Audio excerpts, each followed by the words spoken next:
Então, nas etapas anteriores, onde a gente está vindo, a gente viu sobre o planejamento estratégico, para identificar o que tem pela frente, quais caminhos possíveis e qual que é o melhor caminho. E como é que a gente vai percorrer isso aí. Então, a gente vai ter a nossa primeira versão de planejamento estratégico. Então, a gente deve fazer uma análise do ambiente em que pretende empreender, tanto interno, com as fraquezas e as potencialidades, quanto externo, com as ameaças e as oportunidades e ameaças do ambiente externo. Então, a gente consegue, a partir dessa análise, chamada Forças, Oportunidades, Fraquezas e Ameaças, é a matriz fofa, né? A gente tem um parâmetro para começar. Então, quando a gente tem um segmento, é um segmento bastante dinâmico, que é da loja de celulares. Dessa forma, a gente tem que se preparar para lidar com os ajustes dos novos cenários, que envolve tomada de decisão constante e saber implementar ações de mudanças efetivas. Por que a gente fala isso? Eu estava conversando com o Elton agora há pouco, o Suelen. Ele trabalhou numa distribuidora de carnes. E aí a gente falava sobre o dinamismo que esse tipo de empresa sofre, porque se ele não conseguir trabalhar em cima do giro, ele sempre vai ter problema, porque a margem de um mercado, por exemplo, ela é muito pequena. E se você não consegue fazer a mercadoria girar, você acaba tendo perda de mercadoria na prateleira, né? O mercado ele trabalha com uma margem bastante baixa e ganha 100% no giro.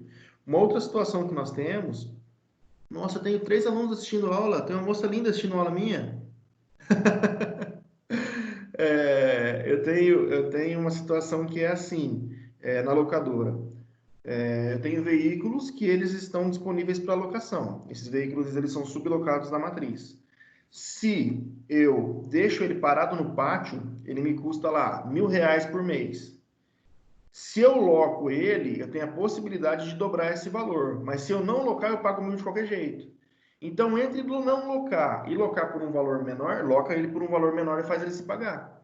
Tá? Porque o risco que você corre, principalmente na situação que nós estamos agora, a conversa nossa hoje com a equipe de marketing foi: encontra uma alternativa para pôr a frota para rodar. Porque eu estou tendo muita devolução dos contratos de longo prazo. E se eu tenho devolução do contrato de longo prazo, é aquela situação que a gente sempre coloca. Se eu tenho receita fixa, se eu tenho despesa fixa, eu preciso ter receita fixa. Se eu tenho despesa variável com receita variável. Quando eu começo a ter contratos do longo prazo, contratos que são fixos, devolvendo, eu estou migrando esses caras do fixo para o variável. E isso é problema. Porque a minha despesa ela é constante. E é muito preocupante quando isso começa a acontecer. Quando a gente trabalha com mais da metade da frota em longo prazo e ela começa a migrar para o ocioso num cenário que não é tão interessante, para nós é muito preocupante. Se fosse, por exemplo, um cenário de final de ano numa cidade turística, eu estava, com perdão da palavra, pouco me lixando, porque eu tenho certeza que loca. Tá? Bonito em final de ano, ou Bonito, ou Recife. Se você pegar Salvador, nós temos franqueados que trabalham lá, tem situações de loja própria. O cara colocou 300 carros para locação e não tinha carro em novembro. Tá? A alta temporada lá é dezembro, depois do Natal. Em novembro já faltava carro. Para 300 veículos novos que chegaram fora a frota que ele já tinha. A gente está falando de uma frota aí de beirando 600 veículos, 590, 600 veículos. Então, assim, ele pediu 300 para a temporada já não tinha mais. Então, esse tipo de receita variável é a receita que salva o ano de uma empresa em cidade turística. Tá? Quando você trabalha em cidade turística, você precisa se adaptar às ondas que a gente fala, surfar a onda. Deixa eu só encostar a porta que tá frio pra cacete aqui, peraí.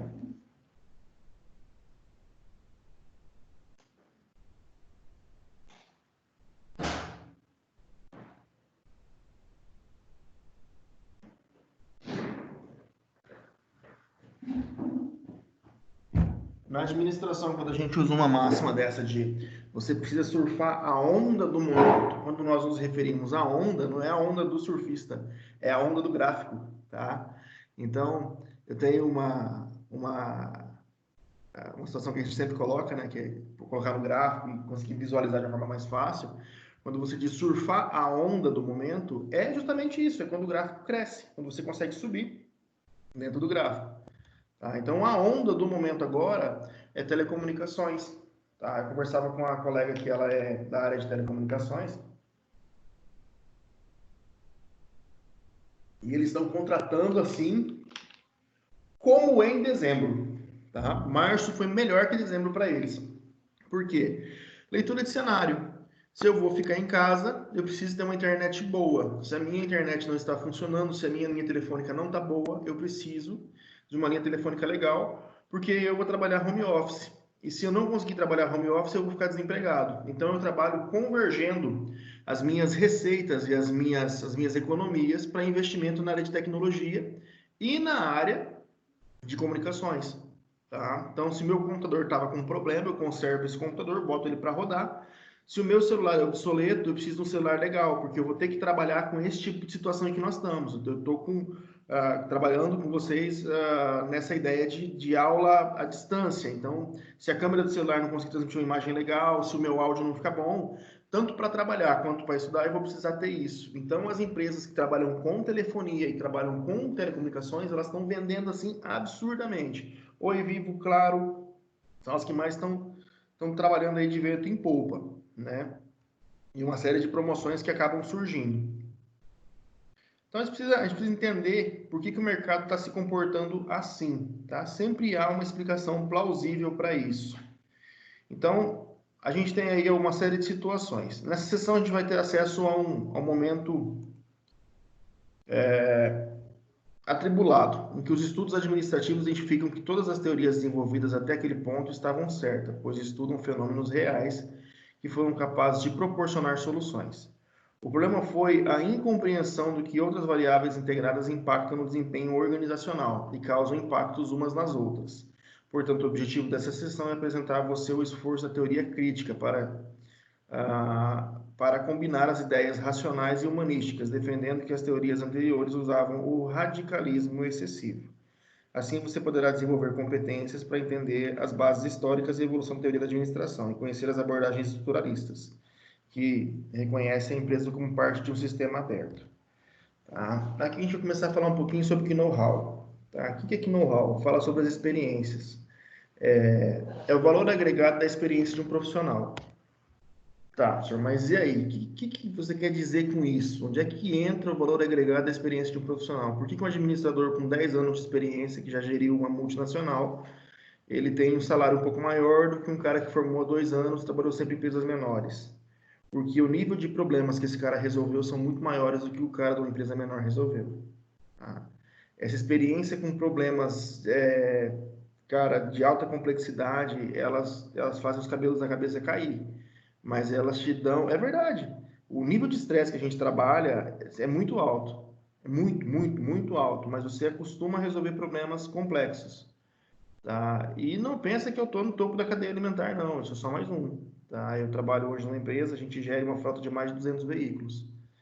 E aí, assim, quando eu conto os meus problemas para o meu sócio que está em Cuiabá, ele dá risada. Ele fala assim: ah, mas é só isso que você está de BO aí? Porque ele trabalha na Ford lá. E aí vocês imaginam uma concessionária grande do jeito que é a Via Sul em Cuiabá e o tanto de BO que eles enfrentam. Tá? Então ele gira lá em torno de 800 carros mês dentro da oficina. É carro pra cacete, entre revisão e consertos. É carro a dar com pau. Ele tava jogando caminhonete pro lado de fora essa semana. E aí tem de tudo um pouco. Ele teve uma situação, por exemplo, de um cara que comprou um. Se vocês, acho que tem vocês dois no Instagram. Se forem lá, vocês vão ver, tem a foto minha com um. Meu Deus, como é que é o nome daquele carro? Um Mustang. Eu tenho uma foto com um Mustang amarelo lá. Aquele Mustang estava na oficina, na concessionária, porque olha o nível do problema que ele enfrentou. O cara foi lá, comprou um Mustang amarelo, levou esse carro para casa e chipou o carro, fez uma reprogramação no módulo dele da injeção eletrônica. Dobrou a quantidade de cavalo que esse carro tinha, que com uma tropa, né? Aí, o que aconteceu? Forçou o motor do carro até que o carro fundiu. Aí ele foi lá onde ele tinha chipado o carro e mandou voltar o mapa original do carro. Levou o carro na Ford e falou para os caras: fundiu. Como? Não sei. Os caras leram o carro estava certo, porque eles voltaram o mapa original dele. Mas o perito disse para eles: cara, esse carro foi chipado. Beleza. Ele devolveu o carro, importaram um motor dos Estados Unidos, que o motor do Mustang só é feito fora, né? A Ford traz esse carro dos Estados Unidos, ele é importado 100%. Demorou 60 dias, porque ficou preso na receita, taxas alfandegárias e a putaria toda. conseguiram chegar com esse motor. Chegou no mesmo dia. Falou, cara, é uma família de advogados tradicional daqui, eu preciso desenrolar isso o mais rápido possível. Põe o motor no lugar que eu vou ligar pro cara. Pôs o motor, ligou pro cara, o cara disse, demorou 60 dias, eu não quero mais o carro, eu quero meu dinheiro de volta. Eu estou ajuizando uma ação contra vocês porque eu não quero mais o carro de volta. E o cara tem direito. Porque na Lei de Defesa do Consumidor, ela diz que você tem até 30 dias para resolver problemas de garantia. Não importa se é um liquidificador ou se é um carro, 30 dias. Então, assim, a bronca tá em mais de 400 mil. Aí vocês imaginam, tipo assim, você conta com um cara desses BOzinho que eu tenho aqui, dá risada. Fala, não, isso dá fácil de resolver. Então, a gente sempre vai propondo e vai discutindo, porque toda vez que você expõe problemas a colegas de profissão, você sempre vai ter uma visão um pouco diferente, tá? Você sempre vai ter uma percepção um pouco diferente. Nós trabalhamos na empresa que eu trabalho, a gente toma as grandes decisões sempre são em 3 pessoas, né? Eu respondo pela parte financeira, o dono e a gerente geral. Aí, mais uma das minhas histórias, ela estava lá e a gente precisa trazer carros de São Paulo e não consegue. E o cliente que está com os carros nossos já está pressionando por causa da manutenção desses carros, mas tem que trocar. Então tem que trazer carros de São Paulo, os carros não vêm porque está bloqueado na matriz. E eu preciso devolver os carros do cara, porque está passando de 40 mil, o carro com 40 mil começa a ter que trocar correia dentada, tem uma série de problemas. Então preciso trocar esses carros o mais rápido possível. Aí, como não consigo trazer carro de lá e os carros que estão aqui têm que ir embora, eu não posso deixar o cliente sem carro, eu falei para ela, é simples, propõe para a matriz, a gente racha a manutenção. Ah, foi rapidinho que ninguém deu jeito de mandar carro para cá, entendeu? Tipo assim, então a gente acaba propondo ideias dentro de uma, porque você começa a pensar fora do quadrado. Olha, eu tô com um problema, não consegui enxergar a solução. O problema que eu tenho é esse. Vê se você enxerga uma coisa diferente. Cara, e 98% das situações você enxerga problemas diferentes. E a solução normalmente vem de alguém que está de fora completamente. Já tive situações em que o auxiliar de frota olhou para o outro assim, por que você não faz isso? E você fala, pô, mas eu não tive essa ideia. E é alguém que está de fora. Tá? Então, sempre que a gente tem uma situação muito, muito complexa, com ressalvas, assim, com certeza, né? Você não vai expor todos os problemas que você tem para todo mundo. Mas se é uma situação muito complexa e envolve stakeholders, ou seja, envolve entes do processo, estou falando de uma situação com frota. Então, quem que envolve? Supervisor de frota, envolve chefe de pátio, envolve... Põe mais gente na jogada, gente que tem a cabeça para discutir com você e propor soluções viáveis, né? Sempre a melhor solução é aquela que ela tem é, uma fundamentação e que ela não é, ela é sustentável, ela não é uma utopia, né? Então, a gente vai falar um pouquinho sobre a teoria crítica, né? O Schembelesky e o Ferreira. A teoria crítica representa um dos caminhos para compreender como as organizações e suas administrações agem, bem como para entender as implicações para as pessoas e para a sociedade de forma geral. A origem dela é a Escola de Frankfurt, que na década de 20 e 30 na Alemanha reuniu intelectuais e filósofos e cientistas sociais de orientação marxista. A base da Escola de Frankfurt defende a perspectiva de que as teorias são voltadas para um grupo particular de pessoas, contribuindo para o autoconhecimento das pessoas às quais pertencem a um grupo explorado, e que a compreensão desse processo pode facilitar a transformação criativa e criar relações mais integradas entre indivíduos, grupos, organizações e seus ambientes. Vocês já ouviram falar dos campistas de Cristo que tem aqui na cidade? Padre Gregório, já ouviram falar disso? Vocês são católicos e tal? Eu sou um. Conhece?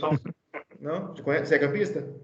Sou. Você é campista? Suelen, conhece? Já ouviu falar?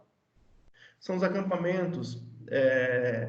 E aí, assim, esse acampamento ele veio para o Brasil, esse padre trouxe, tal, começou no estado de São Paulo, blá, blá, blá, blá, blá, blá. A gente estudou isso a fundo. Da onde vieram esses acampamentos? Esses acampamentos eles foram criados e embasados no México. E lá você trabalhava com uma ideia de tribos, tá? Por quê? Porque o ser humano ele trabalha bem em grupo. Nós temos a necessidade de contar e compartilhar as coisas. Pensa o desespero do Adão, cara. Ele pegou a Eva e não tinha para quem contar. Que inferno que não devia ser a vida desse homem, coitado.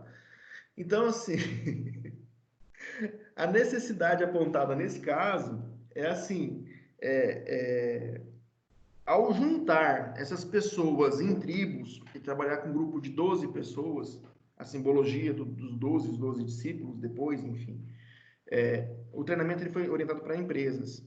E esses grupos, essas tribos, elas guerreavam entre si. Porque nós temos um costume, e isso está muito mais intrínseco ao ser humano, de defender os seus. Tá? Isso é muito explicado na psicologia, quando você vai ler algumas das teorias, elas te propõem o seguinte, é a teoria do estranho no ninho. Quando chega alguém estranho no ninho, a ideia é que os outros se reúnam para expulsar ou até que este seja aceito. Ele precisa fazer algo para ser aceito. Ele precisa ser percebido como alguém que vem para somar. Tá? Então, dentro das teorias das relações humanas, você vai perceber que um estranho no ninho sempre é um corpo a ser expelido, né? E, então, há uma união muito mais forte naqueles que estão vivenciando as situações de provas dentro do acampamento. Se você fez o acampamento, com certeza você passou por uma série de provas e você teve que abraçar gente que você nunca viu na vida, você compartilhou e a partir de então criam-se laços, tá? É a mesma ideia de quando você almoça com alguém. No seu subconsciente você diz para a pessoa, olha, nós somos dignos a ponto de compartilhar da mesma comida. Então, se nós comemos da mesma comida, nós compartilhamos das mesmas ideias. É mais ou menos isso que o seu subconsciente está te dizendo. Tá? É isso que você transmite para a pessoa. É a mesma coisa dentro da programação neurolinguística, quando você vai conversar com uma pessoa e ela se posiciona, né? Então, olha, não estou muito concordando com o que você fala. Ou ela se abre, né? E aí tem uma série de técnicas que a gente pode fazer uma brincadeira depois em sala de aula, que é as técnicas do espelhamento, que é muito, muito legal. Tá? É que tá por câmera, então não dá para a gente fazer, mas se a gente não tivesse com câmera, daria para a gente fazer, com certeza, e funciona muito bem. Porque, por favor, não pesquisem sobre isso, tá? Não pesquisem PNL, técnica de espelhamento, não pesquisem, deixa eu fazer com vocês em sala de aula, funciona, é muito divertido, tá? Não vou sacanear com ninguém, mas O professor, Oi. é a mesma coisa quando o funcionário novo vai entrar na empresa, né? Aham. Todo mundo acha que é o destruidor. Aí todo mundo já se junta assim para poder investigar e saber. É né? muito comum. E aí você quer saber de onde vem esse cara? Ele vai substituir quem? Ele vai mandar em mim? Eu vou ter que pedir benção para ele? Tá, mas e que experiência que ele tem para mandar em mim? Cara, a gente tinha um problema muito, muito sério no Brasil, que é a situação de concurso para delegado de Polícia Federal. Porque no Brasil, a evolução dentro das carreiras da Polícia Virada do Judiciário, ou Polícia Federal, ela não é por meritocracia, ela é por concurso, ela é por pontuação. Então você tem lá um policial federal classe 3, ou classe especial, esse cara tem 15 anos de polícia. Ele não vira delegado. Quem que entra como delegado? O cabaço que formou em direito e passou no concurso. Esse cara não sabe porra nenhuma de polícia. Não sabe. Ele sabe de direito, ele sabe de estudar aquela técnica e tudo mais. Esse cara vem e ele, teoricamente, manda num policial federal classe especial. Que é um problema, porque não é por meritocracia. Esse cara, ele entra do além, tá? E normalmente faz muita cagada. Porque ele não sabe. Ele não sabe. E a dificuldade desse cara vai ser evoluir de líder de direito para líder de fato. Tá? Dentro da escola da liderança, a gente sempre troca muita ideia nesse intuito, que é o cara que... Cara, vocês nunca viram assim, a Suelen tem filha... Você tem filho, Wellington? Não? Então, se você observar crianças, você vai ver assim, tipo, tem um grupinho lá de crianças, de moleque brincando no parquinho, e tem sempre o líder de motim, né? O que é o líder de motim? É aquele que fala assim, vamos para aquele brinquedo, aí todo mundo, vamos, todo mundo vai para lá. Vamos brincar disso aqui agora, vamos, todo mundo vem para cá. Por quê? Porque o moleque, ele influencia os outros, ele é ligado no 220, ou ele convence, ele é esse cara, ele nasceu para isso, ele é líder de fato. Tá? E dentro das empresas, dentro das organizações, se você observar, você sempre vai ter muito líderes de fato. Eu acredito que a Suelen, nas equipes dela, ela sempre tem aquele cara que já trabalha muito tempo com vocês, que sabe como as coisas funcionam, que ele tem um respeito dos outros pela idade que ele tem, pela consideração que ele tem dentro da empresa, tá? E você tem a situação do líder de direito. O que é o líder de direito? Aquele cara que a Suelen foi lá, achou no mercado de trabalho, acha que ele é a solução dos problemas dela, contrata e bota para mandar no resto da galera. E esse cara, se ele for inteligente, ele vai colar no líder de fato. A primeira pessoa que ele precisa vender é para o líder de fato. Vender o quê? Vender a ideia de que ele não está brigando, ele veio para somar. A primeira conversa que ele tem que ter é, olha, eu vim para fazer isso. Eu vim, é a mesma coisa quando acontece conosco, como um diretor, um coordenador novo assume, um supervisor novo assume dentro da multinacional. Eu vim para somar.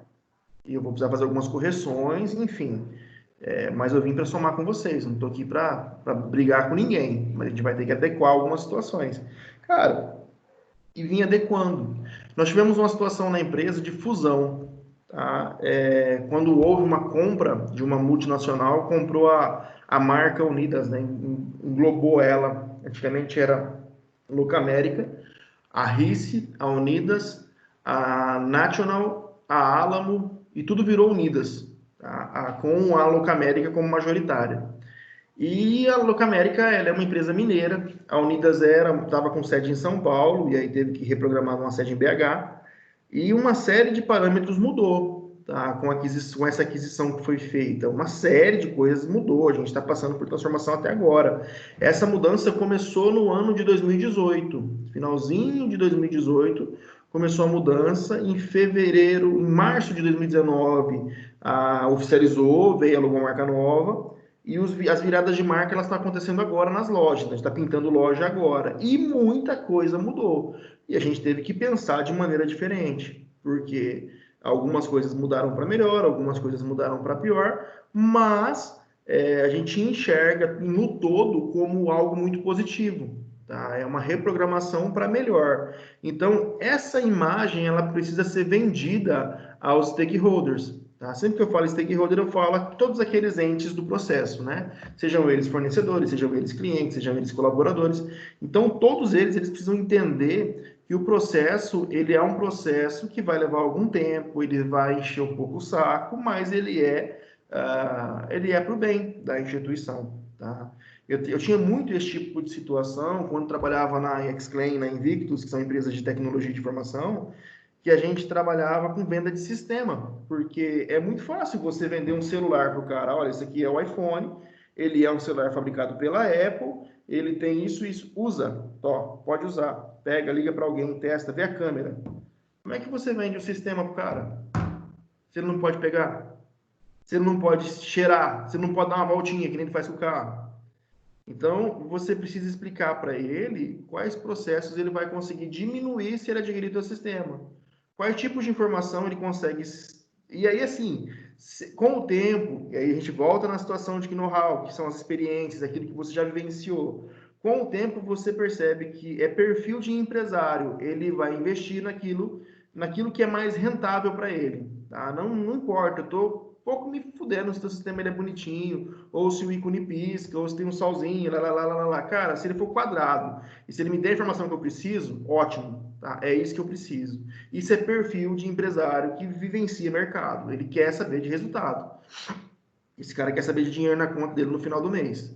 Tá? E a gente demorou, na época das empresas de tecnologia, nas duas em que eu trabalhei, a princípio, nessa de implantação de sistema, a perceber esse tipo de coisa. A gente pensava um pouco mais em enfeitar as coisas e tudo mais. Tô nem aí. E aí faltou para nós um negócio chamado benchmarking. O que é benchmarking? Aprender com quem é grande. Se eu tivesse pego softwares da Microsiga, que é uma empresa, é a maior da América Latina, um RP fudido que tem lá. Ele é muito grande e ele é todo quadrado. Ele lembra muito o Windows 98, tá? Não que eu tenha usado o Windows 98, mas me contaram que era todo quadrado. Então, assim, ele é todo quadrado. É um sistema que ele tem gráfico, mas são gráficos muito simples. E ele é um sistema bem quadrado mesmo, assim. Ele é feio de você olhar, mas é extremamente funcional. E ele é gigantesco. E aí você começa a entender dentro da árvore de programação qual é a necessidade de você fazer um sistema tão quadrado. Porque quando você vai encaixar as guias e encaixar os campos, você tem uma facilidade muito maior. Porque você não precisa se preocupar tanto com o visual. Uma outra vantagem, ele roda em qualquer coisa, tá? Vou exagerar, um 233, um 66, que esses computadores de 1900 e Guaraná com rolha, não sei se neles rodam, mas num Pentium 3 750 roda. Sabe? Isso está assim, bem para trás do Core 2 Duo. É bem para trás mesmo. Então, assim, você começa a entender os motivos que os caras escolheram esse tipo de tomada de decisão. Tá? Você começa a entender por que fizeram isso. Com o dólar agora a R$ 6 e o real valendo nada, você vai ter uma entrada de capital no Brasil violenta. Os caras da Amerra acabaram de fazer uma nova aquisição no estado do Mato Grosso do Sul e estão explorando para o estado do Goiás. Tá? A Merra é uma multinacional que opera com sucroalcooleiras. É um fundo de investimento americano. Esses caras estão mandando dinheiro para o Brasil assim, andar com rodo, porque ao tempo em que o real está desvalorizado perante o dólar, eu compro em real. E se eu compro em real, meu dólar vale 6 para 1, certo? E se eu lucro em dólar, super interessante o negócio. Entende a matemática, como é que funciona? Então, eu compro em dólar e eu compro em real e recebo em dólar. Eu compro em real e recebo em dólar. Cara, de taxa cambial, eu tô rasgando o verbo, sabe? Eu tô fazendo dinheiro a dar com pau. E a gente está falando de bilhões. Os caras estão trazendo muita, muita, muita grana para cá. Então, a gente começa a perceber as ações dessa galera crescendo. Tá? Assim, essa percepção de crescimento, ela precisa ser sentida por nós. Tá? O mundo organizacional já não seria mais o mesmo. Apesar de todas as críticas aos postulados clássicos e aos enfoques tradicionais da organização, a abordagem clássica nunca foi totalmente substituída. Todas as teorias administrativas posteriores se sustentam à teoria clássica, seja como um ponto de partida ou como uma crítica, para tentar uma posição diferente. É aquela ideia que nós propomos, em que na teoria crítica, na teoria clássica, você só vai enxergar um homem ora máquina. O homem é incorporado como parte de um todo, e você tem homem ora máquina. É como se não importasse o que o ser humano pensa, você vai ter só preocupação em honrar com os tempos de trabalho desse cara. E você tem uma média de produção, você estuda o que produz mais lento, o que produz mais rápido, faz uma média disso, e ali é a média de produção, e trabalha em cima disso. Então, quando você tem essas teorias, elas nunca foram deixadas de lado, tá? O mesmo acontece com os estilos de liderança. Você não vai ter um estilo de liderança errado.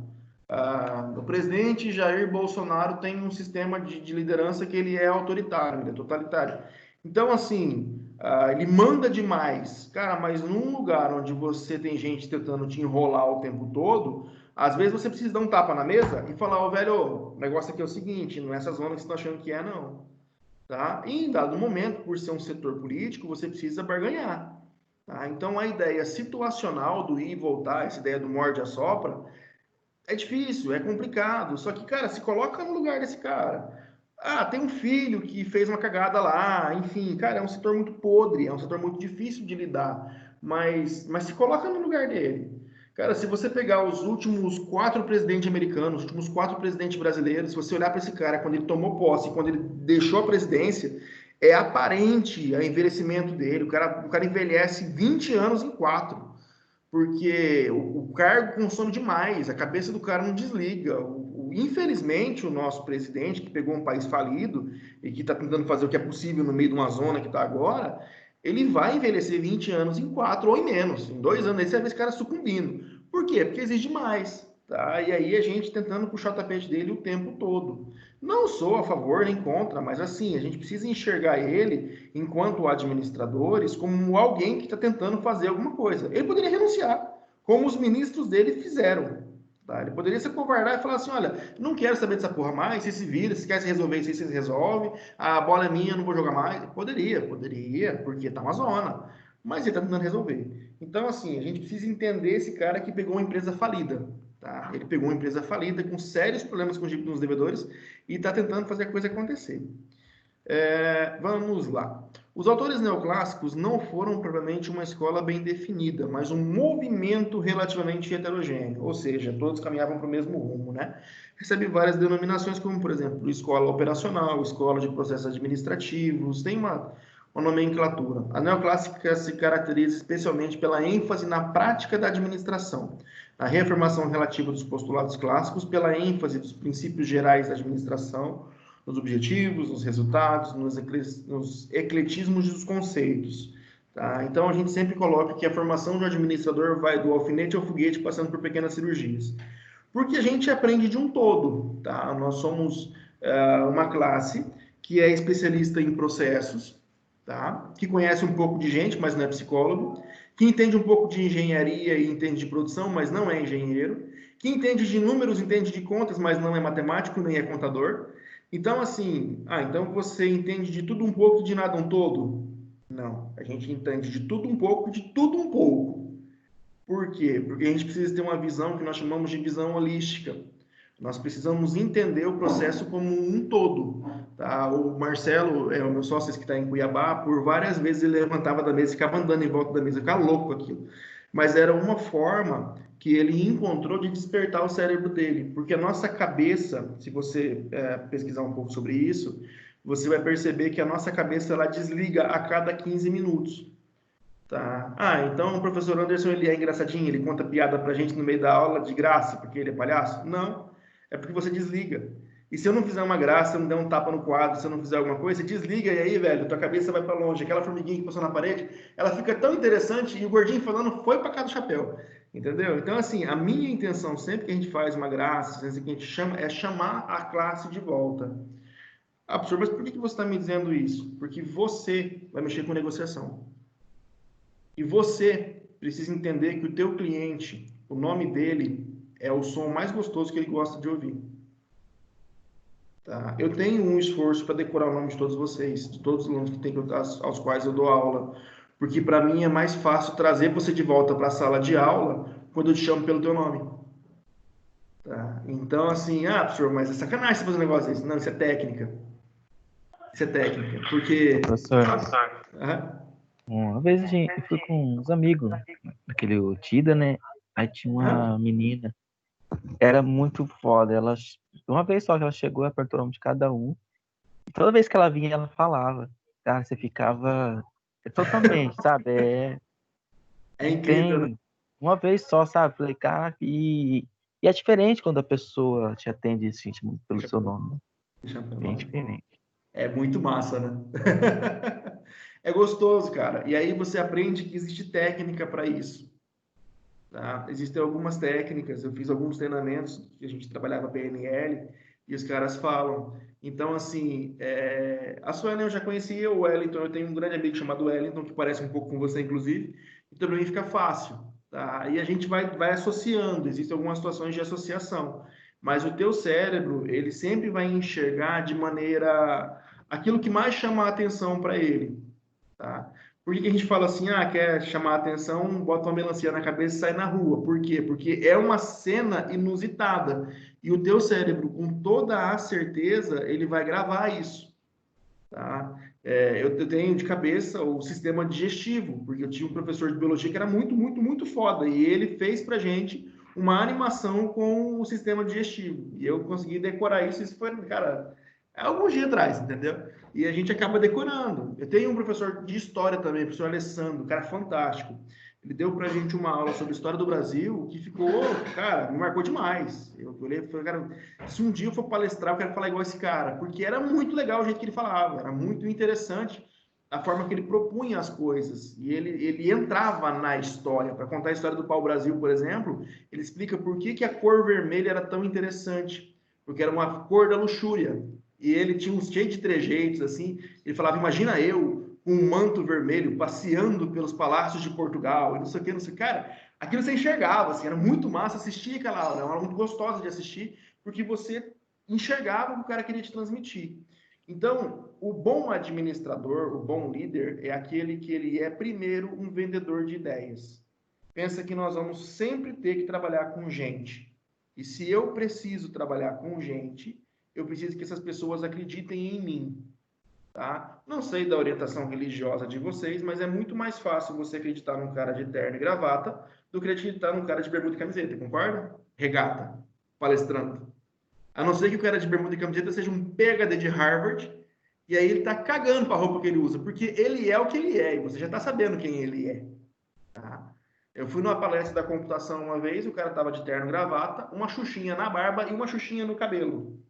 Tá? O cara é um doutor, muito fodido, e aí ele tirou no meio da palestra, a palestra era na UEMS, ele é um perito em tecnologia, ele é um perito em tecnologia da Polícia Federal. Eu estava tendo um fórum sobre técnicas forenses, um congresso sobre técnicas forenses na UEMS, e eles convidaram alguns policiais federais para dar normativa, e esses caras estavam aqui, esse cara é da área de tecnologia. O congresso era de química, mas o cara era da computação. Como ele estava lá e o delegado era peixe nosso, então não tinha como a gente perder o cara. E aí a gente levou ele para dar uma palestra. E aí o cara chegou e tal, explicando quem ele era e tal, não sei o que, beleza. Cara, o cara tirou, e aí ele, no meio do negócio, estava de terno, tirou o blazer e colocou assim, remangou. Ele era fechado, as mangas de camisa de tatuagem, da mão até, assim, os dois braços fechados. E aí, velho, caguei pra tatuagem do cara. O cara é o cara. Então, assim, indiferente disso, ele é pelo currículo dele. Mas como nós nem sempre estaremos com um currículo, uma amostra antes da gente começar a falar, então as vestimentas, o posicionamento, a postura ética nossa, ela sempre vai ser pautada na embalagem que nós apresentamos. Como dito a vocês na primeira aula, a administração são técnicas para as coisas que a gente já conhece, né? Você vê que existe ciência por trás de tudo. Enfim, no contexto, os novos estudos administrativos envolvem buscas relacionadas a esse legado.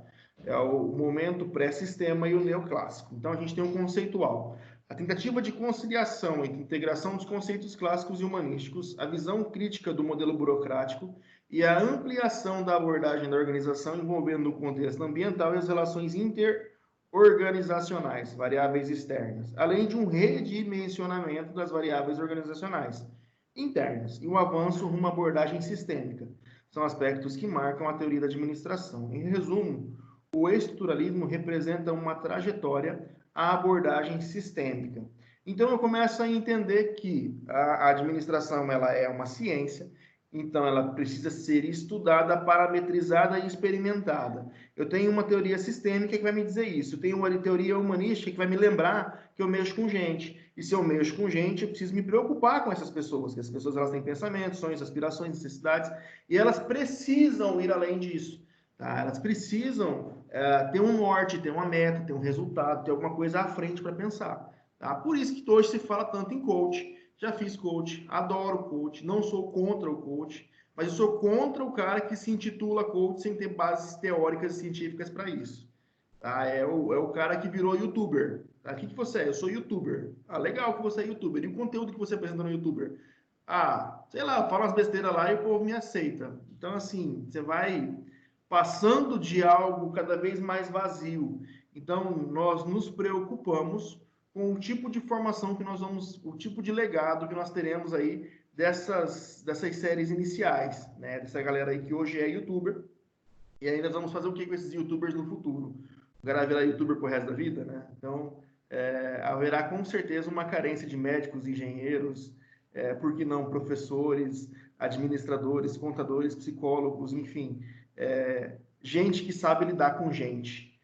A nossa profissão é uma profissão em ascensão, porque nós somos gente que sabe lidar com gente.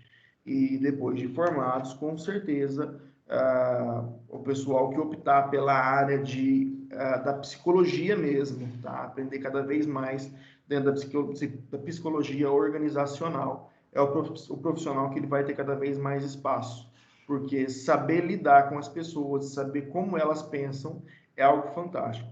Assinei um canal, não sei se eu passei para vocês já, chamado Neurovox, no YouTube, tá? É um cara que ele é um neurocientista, ele tem um currículo brilhante, é muito legal, ele explica como o nosso cérebro funciona e como você alimenta o seu cérebro com coisas boas, tá? Como despertar, como criar gatilhos, como fazer as coisas acontecerem. E ele explica um negócio muito massa que é a ideia do vício, né? O vício dentro da sinapse do seu cérebro, sinapses são processos que os neurônios fazem, a troca de energia dentro do seu cérebro, dentro dessa cachola, entre as suas orelhas. Ela é muito interessante, porque um viciado, um cara que ele é alcoólatra, por exemplo, o cérebro dele aprendeu um caminho mais fácil para o prazer. Tá? Então, prazer de gente grande é boleto pago, né? Então você vai lá, olha aquela série de boletos pagos e dá um tesãozinho. Você fala, legal, boletos pagos. O prazer de quem tem casa é ver a louça limpa, né? Casa limpa, louça lavada, tudo organizado, enfim, você tem aquele prazerzinho ali de ter um negócio organizado. O cara que ele tem um vício, o cérebro dele, ele aprende um caminho mais ligeiro para uma satisfação. E o viciado sempre o será viciado. Tá? Então, o problema com o álcool sempre vai existir, porque o cérebro dele aprendeu esse caminho. Para ele romper isso, ele tem que ter um autocontrole.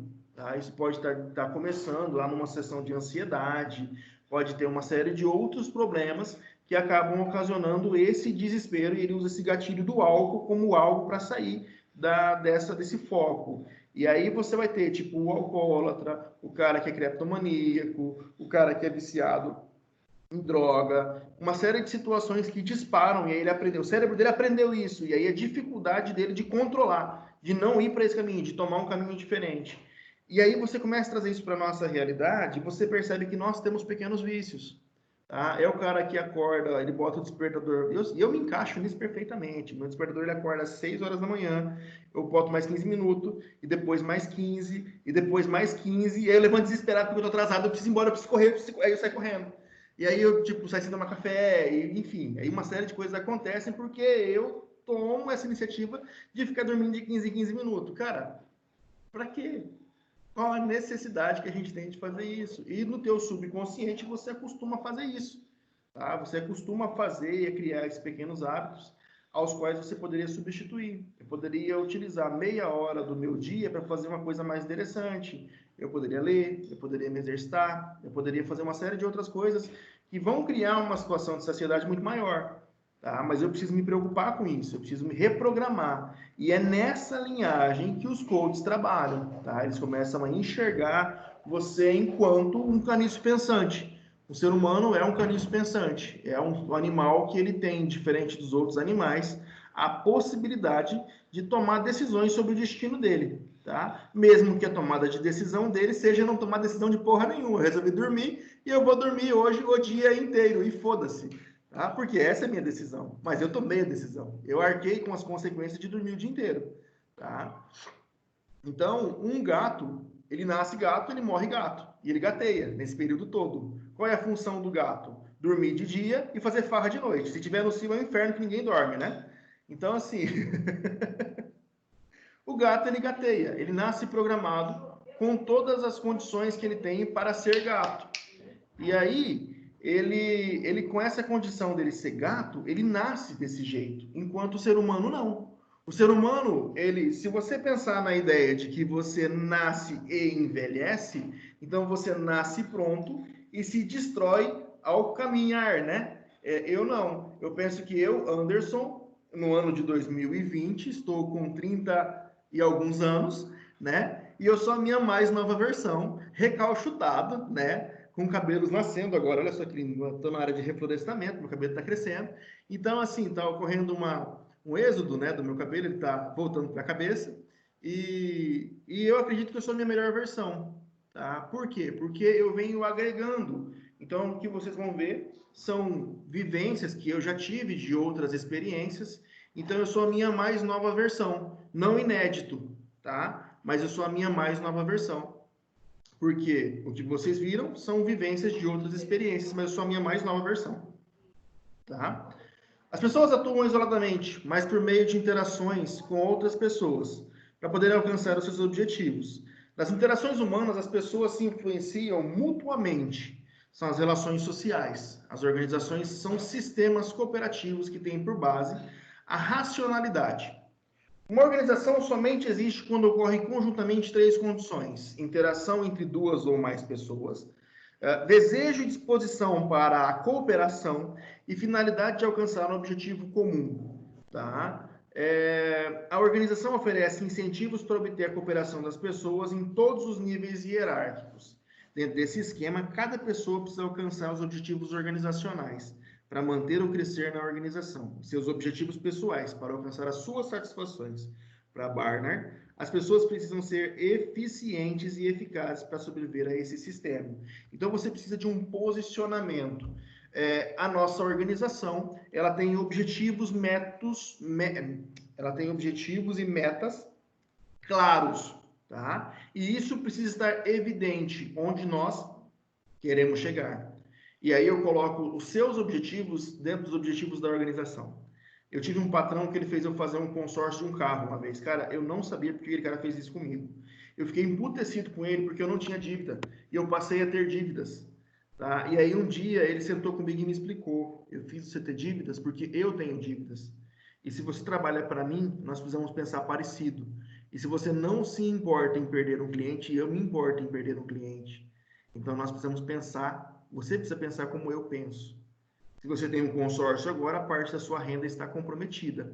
Assim como a parte da minha renda enquanto empregador também está comprometida. Então, você precisa ter essa percepção que uma perda de um cliente faz você perder espaço. Tá? Então, isso dói no seu bolso. Então, você precisa ter a mesma percepção que eu tenho. Aquele cara fez eu enxergar que o vender um sonho vai muito além do que aquilo que você fala. As suas ações perante a vida das pessoas e aquela ideia de tentar entender os motivos, tentar entender as causas e ir além da relação de trabalho com todo o respeito, tá? Sempre pautado na ética, no respeito e na moral. Você precisa entender que as pessoas elas têm necessidades.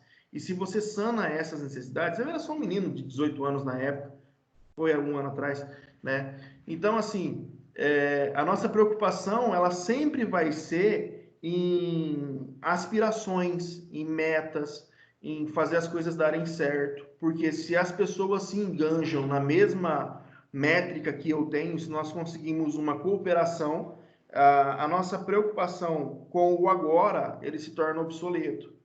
Tá?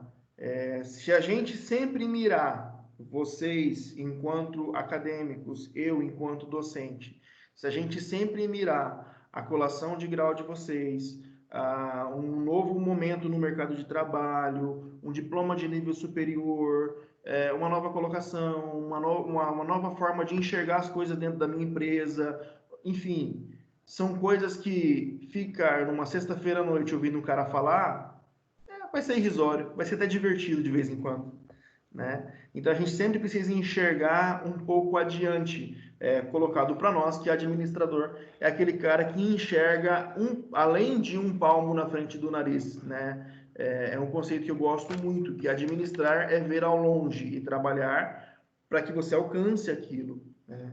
A ideia de você dirigir. O bom motorista é aquele que toma decisão antecipada, porque ele está ligado 100 metros na frente. Ele não está preocupado com aqui. Ele está preocupado com como é que ele toma uma decisão lá na frente. Eu sou filho de motorista de carreta e assim foi uma coisa que ele sempre me ensinou muito. Você precisa entender o que vai acontecer, antecipar as ações, dirigir por você e pelos outros, né? Eu sou péssimo motorista, não gosto de dirigir, nunca gostei, adoro viajar, odeio dirigir. Mas meu pai sempre me ensinou isso e aí eu passo para vocês também, porque ele me ensinou, talvez alguém aprenda isso um dia, né? Mas eu não gosto de dirigir, mas gosto de viajar. E aí nós temos mais alguns conceitos, os processos decisórios sobre a ótica da organização. Você tem a percepção de uma situação, isso é um fluxograma muito, muito legal. Tá?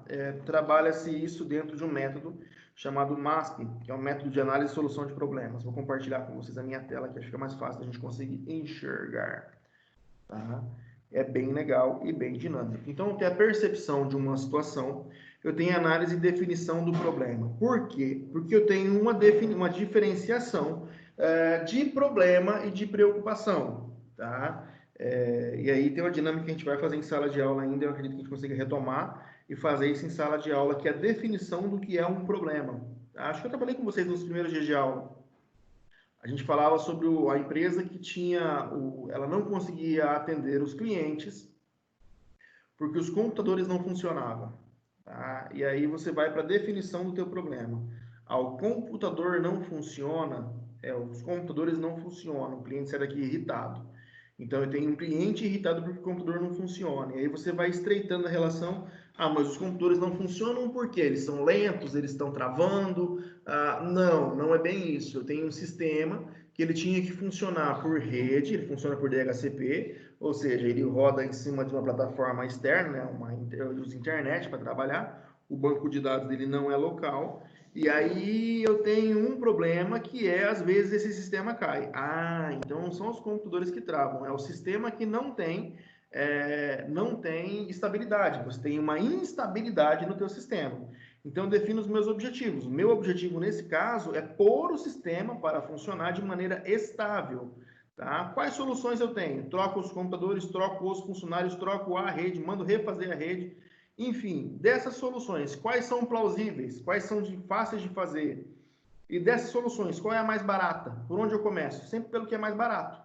Tá? E pelo que é, teoricamente, se ambas, as 5, 6 soluções que você encontrar, se todas elas forem plausíveis, se você tiver uma mais barata, comece pela mais barata.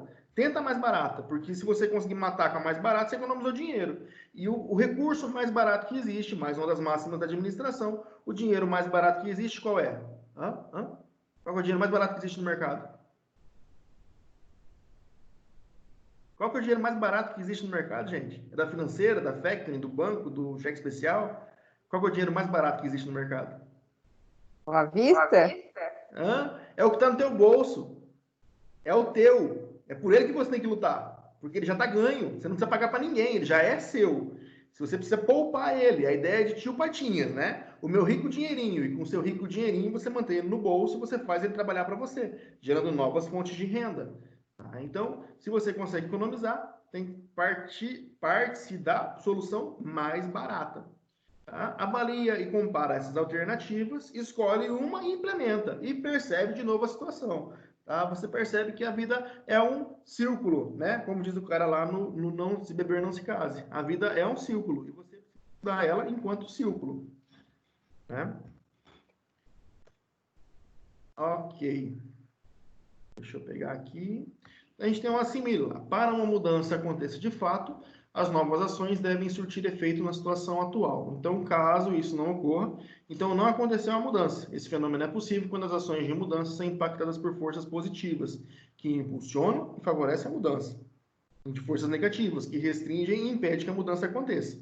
Essa é a teoria do campo de força, segundo o nosso querido Hidalberto Chiavenato. Ele escreveu isso lá em 2014. Tá? E nós temos lá, deixa eu pegar aqui para vocês, faça você mesmo, mas eu faça você mesmo, da página 174. Tá? Anotem, me enviem. Vou validar para os dois, para o resto da turma eu não vou avaliar, então essa atividade eles perderam porque eles não assistiram a aula de sexta-feira no frio, né? Todo mundo embaixo das cobertas aí não resolveram me assistir, deve estar assistindo a live de alguém, deve ter algum cantor famoso fazendo live hoje, que é mais interessante do que eu falando, né? Qual que é a página mesmo, professor? 174. O faça você mesmo. Você sabia que a datilografia é uma técnica desenvolvida com base nos princípios da administração científica de Taylor, pois então o método revolucionou os trabalhos documentais e administrativos das organizações, porque as pessoas se tornaram capazes de realizar atividades com muito mais agilidade e qualidade. Entretanto, embora o método ainda ajude na digitação, o problema maior em relação à máquina de escrever que se tornou uma tecnologia obsoleta com o advento da informática. As grandes fábricas desse equipamento precisam se readequar, mudando de ramo ou fechar. Faça uma pesquisa de internet e descubra como a Olivetti, a Gobjet e a Beyoncé encontraram essas estratégias. A Boyce. Tá? Dá uma pesquisadinha pra gente aí. As 3 grandes marcas, né? Olivetti, Godrejet e Boyce. São 2 marcas, na verdade.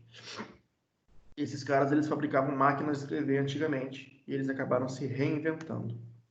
Pessoal, temos alguma dúvida até aqui? Como é que estamos? Não? Tranquilo? Suelen? Tranquilo, professor. Deixa eu tirar um da Suelen. Estou anotando aqui. Anotando? Uhum. Página 174. Faça você. Final de semana acabou. Pra que é final de semana? O que você faz à meia-noite às 6? Uai, fica assistindo aqui uns negocinhos.